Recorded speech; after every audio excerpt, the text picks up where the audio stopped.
Welcome to the Bowden Blitz College Football Playoff Edition. I'm Joe Lisi, joined by former National Coach of the Year, Terry Bowden. Coach, the National Championship game is set for Monday night. Give me your thoughts about the matchup. 10th-ranked Miami going up against the top seed Indiana. David versus Goliath. Do the Hurricanes have an opportunity to win this matchup outright? You know, they sure do. I mean, you tend to focus on those last two wins for Indiana, but let's go back to two games, and one of them was very recent against Ohio State, 13-10, against Iowa, 15-10, games in which they are 20-15, but games in which they were losing and had to score at the end of the game, games where both defenses held Indiana less than 120 yards. I think there's a formula for beating Indiana, and it's not what the Oregon game looked like or Alabama game looked like. It's what those couple of teams that played them very well, and it starts with stopping the running game for Indiana because that allows them to throw it when they want to. You've got to run the football, and look at those two games as real possible realities because Miami beat Ohio State just a couple of weeks ago. And when you look at Miami, the fact that they jumped Notre Dame without even playing in the final week, those last rankings had a lot of people up in arms and really backing, half back Miami, half back Notre Dame in that type of situation.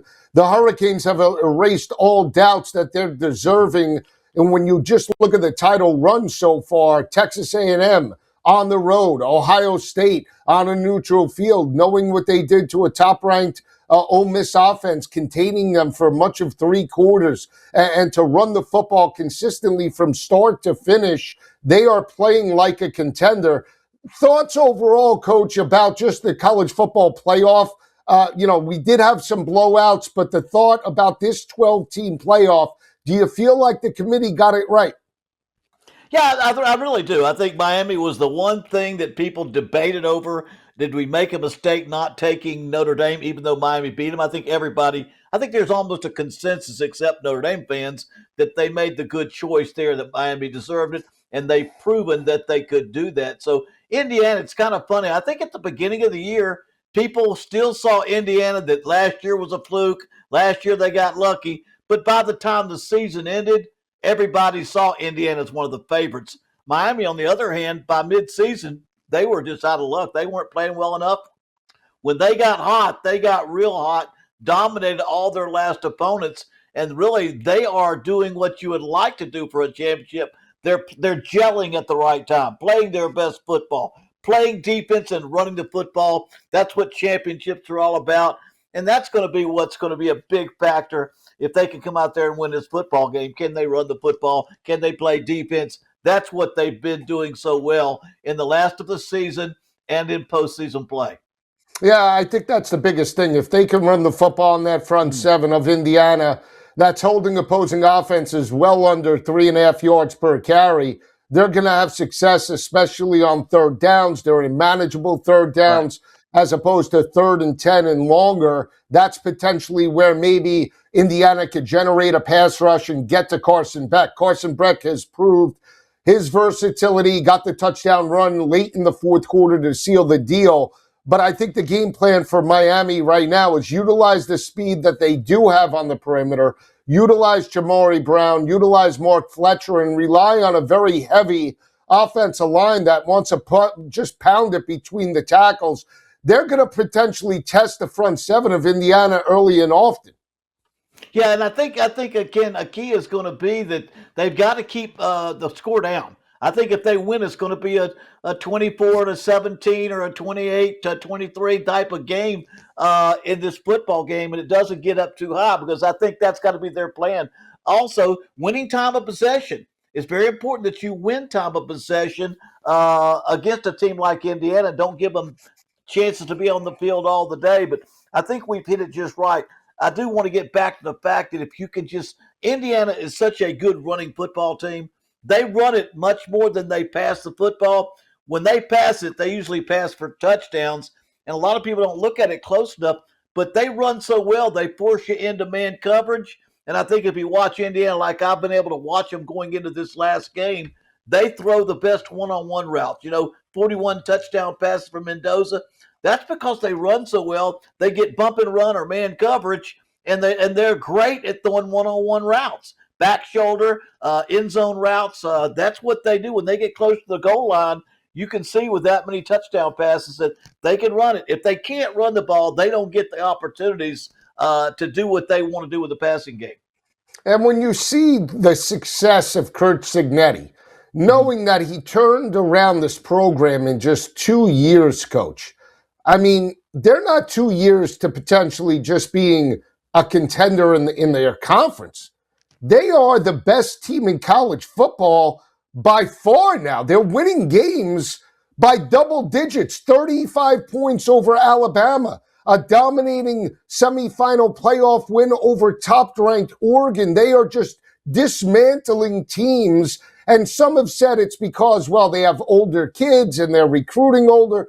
This is a testament to where Curt Cignetti has brought this program and has elevated them to the likes that we haven't seen in modern-day college football. Well, I think most coaches, I think college coaches among ourselves have been talking. We can look at that video. We don't always see it the same way a fan sees it, or maybe somebody wagering. We can watch the fundamentals of blocking and the fundamentals of tackling and how well a team is coached. And you can see it with Indiana, how well they're coached at every position, how fundamentally sound they are, how they play with less 5-star players and 4-star players and still outplay teams that have all the supposed NFL talent. And I think that's one of those factors that people are seeing out of Curt Cignetti. And we got to remember, he's kind of new on the scene, but he's 62 years old. He's the oldest coach that's left in the playoffs, and he's been a head coach a long time. His dad was a head coach. He knows what he's doing, and he's probably the most experienced coach in the playoffs this year is Curt Cignetti. Let's look at Cristobal. Mario, throughout his tenure, FIU, Oregon, and even in the early part of his tenure at the University of Miami, Coach, he has learned and really transformed his coaching as well. When you look at the staff that he's built, when you look at the team as a whole, much more disciplined this year than they were over the past couple of seasons. I know they're still committing penalties, and that has to change. But when you look at the program as a whole, he's learned from his mistakes and has elevated this team to being at least a perennial power, if not a national champion. Yeah, I think Miami's team kind of reflects the type of coach and football player that he was. He was an offensive lineman at Miami for Jimmy Johnson, won 2 national championships. He came in wanting to build a very physical offensive football team, very aggressive. That's what they are. They are very physical, very strong, but he's having to pick up making coaching mistakes in the last couple of years that cost him ball games. Still getting too many foolish penalties that should not happen. It's the one area where Indiana is just a little bit better football team. They don't seem to make those foolish penalties, those dumb penalties. They're one of the least penalized teams in the country at Indiana. But I think Mario has built this football team at Miami like Miami teams of old, like Jimmy Johnson had when he coached Mario Cristobal at Miami and won a couple of national championships.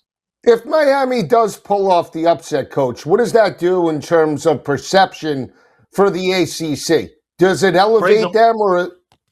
But Joe, you're right. I think it would be huge for the ACC. It was about to be a laughing stock year for postseason play. If they had not taken Miami, and ACC may have been shut out in the conference, people were saying, well, this is worse than the Big 12. So thank goodness Miami came back. Winning it all would be huge for the conference, like the old days of Florida State and Clemson. When we come back, we'll break down the quarterbacks for the national championship game.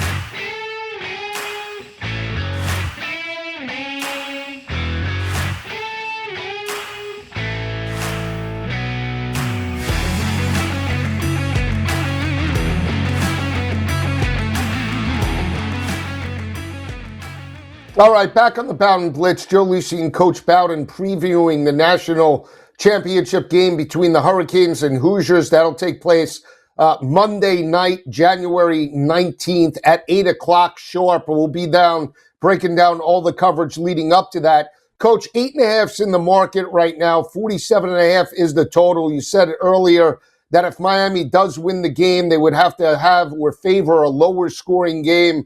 If we go through the 47.5, that potentially would benefit Fernando Mendoza and the Hoosiers. They are loaded at the wide receiver position as well. How do you see the quarterback matchup between Mendoza and Beck? Beck does have the experience playing for 7 years, but Mendoza, the Heisman winner, really stepping up his game over the past couple of weeks.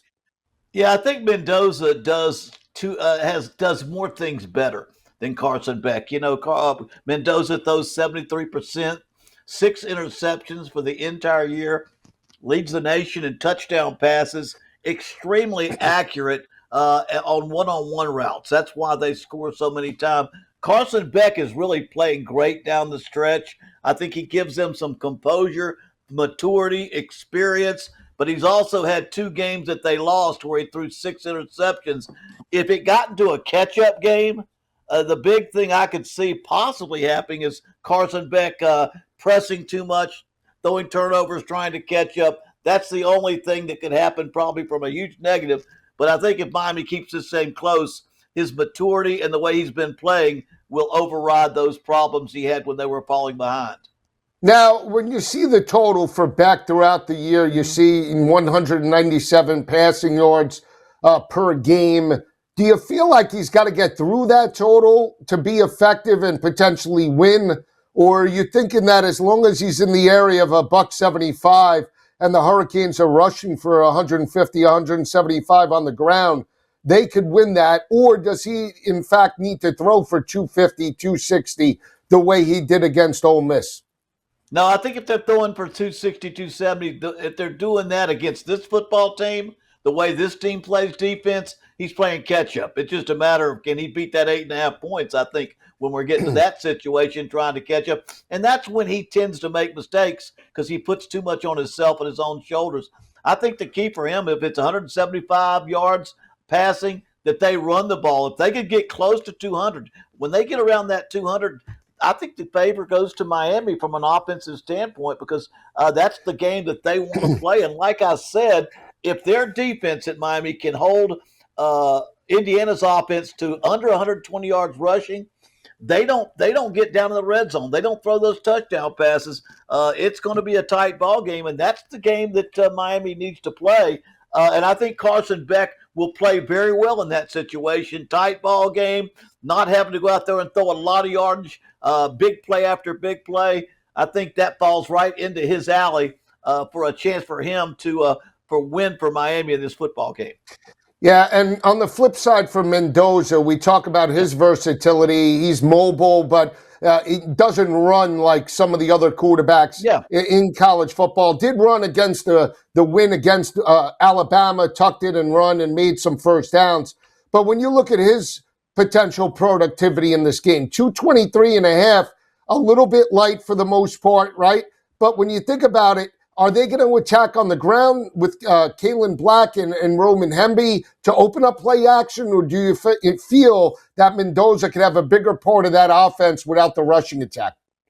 Well, they are a very balanced football team. They don't consider themselves a running team or a passing team. They're going to run for more yardage than they pass for, but they're going to have touchdown passes because of forcing teams to play man coverage and put numbers of people in the box to stop their running game. So I think what they'll do is running has got to be a part of their early game because it puts coverage in a situation where Mendoza's receivers that are bigger receivers, more physical receivers, they do a great job catching the one-on-one routes and out-muscling people for the position. So I think I think they're going to be balanced in run and pass, but with Indiana, it starts with a run. It's got to be with a run. Like I said, and I've said this several times already, Iowa, Ohio State. When Iowa, I think in Iowa, they got 113 yards rushing.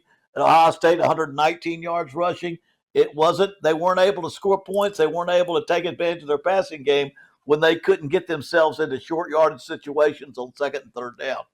Yeah, we'll see exactly how that plays out. It's going to be critical, I believe, for the Miami defense to force some Yeah, turnovers, give Carson Beck and that offense shorter fields, especially knowing how disciplined Indiana is, yeah. knowing that they have the best turnover margin in college football. They won the turnover battle yet again against Oregon, set the tone right from the get-go. Miami, it's critical. At least be even. Don't lose the turnover battle Right. because then you're up against it against one of the best teams in college football. Let's take a look at the running backs to a certain capacity. Got a dual head. They actually remind me similar styles, right? Kalen Black and Roman Hemby for Indiana, and then obviously Chamari Brown and Mark Fletcher. Who do you give the edge to running back wise? Is it Indiana? You mentioned they're a run heavy offense first and foremost, or do you like the way Mark Fletcher has come on in recent Yeah. weeks? I think if you look at Mark Fletcher over the last 3 games, got 350 or so yards over the last 3 games. He's got the hot hand, very physical runner. They have a very physical, talented offensive line, and they can pass protect, but they love to mash you up front. And then when they tackle that back, they push the pile for 4 or 5 more yards.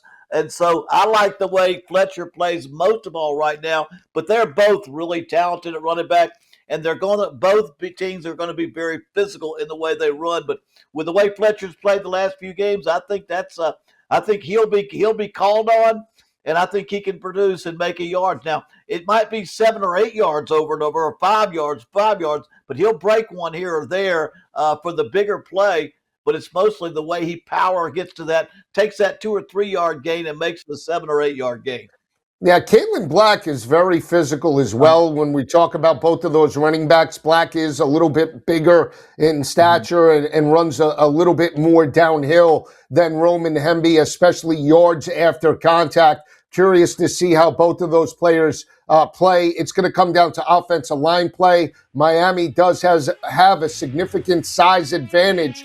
Does that translate to running the football? We'll see when Coach and I return. More breakdowns of the national championship game coming up next.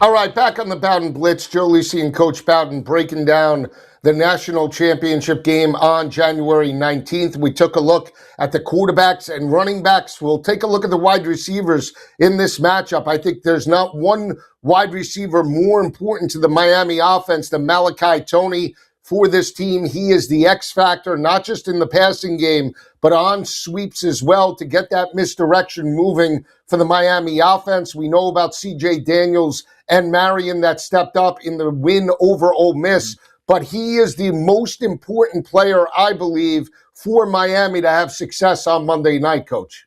Yeah, he really is one of those guys that every team, the entire team, both teams could be playing very similar. It could be tight. He's the one guy with the athletic skills to be a difference maker. He can make a play. He could be stopped, and then make a play, and all of a sudden they've got 7.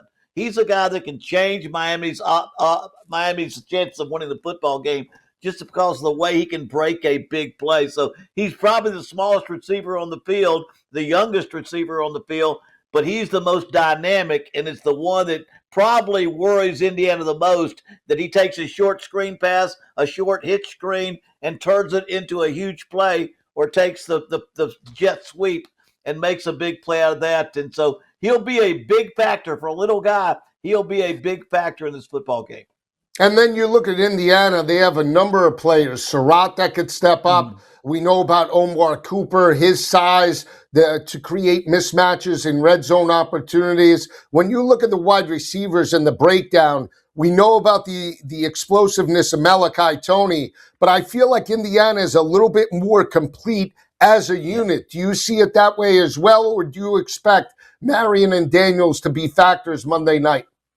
No, I think Surratt and Omar Cooper are, you're talking about 15 touchdown passes for Surratt, 13 touchdown passes for Cooper. Malachi Tony has only 9 himself, so they're out there scoring. And again, when you look at Indiana, when they get to the red zone or close to the end zone, and you get man-to-man coverage, I think those big bodies around the goal line, those big bodies down the sideline, I think Indiana has the real advantage. They've got to have a great effort play by Tony, whereas Indiana, I love the way they throw to those receivers. The quarterback just does a great job of putting the ball exactly where he wants to do it against man coverage. And you've got to watch that because when it gets to the red zone, that's where they've been most dangerous. That's where I give probably the receiver edge to Indiana. Yeah, again, it's going to be critical for both teams' wide receivers to make plays, especially if both defenses look to take away the run, right? You got to figure that Miami and Ruben Bain and that front seven look to stop the rushing attack first and then potentially challenge maybe Fernando Mendoza over the top. We'll see exactly how that plays out. Coach, let me give you a prediction in this game. I think Indiana is the much better, more complete football team. I would lay the 8.5 points. I'm going to go over the 47.5. How do you see it playing out? But I can't disagree with you. I think Indiana, they may be up by 7, up by 10, but and Kirk loves to put points on the, if he gets you down or he finds that he's hot, he's going to keep scoring. That's just what he does. And so I can see them tacking on points at the end and beating that line right there at 8.5. And I also see them going over on the points because I think Indiana won't be stopped. I think Miami's going to have to press and put some points on the board like they did against Ole Miss. And so I like the over, and I like Indiana to continue to do what they've been doing, the complete football team, to win this game. We'll see exactly who wins and who's crowned national champion for 2025. Coach, some 2026 news. Dylan Raiola of Nebraska transferred to Oregon. That was when Dante Moore potentially was on his way out to the NFL draft. Moore stays, and Raiola is now back in the transfer portal. Moore's going to make $7.5 million next year in NIL money. Well, he's got something to prove. I thought when you put him on the field with Mendoza, Mendoza distinguished himself, and maybe Dante's got something to prove. I do know he's got a lot of talent, and I think they believe that he's got a lot of talent.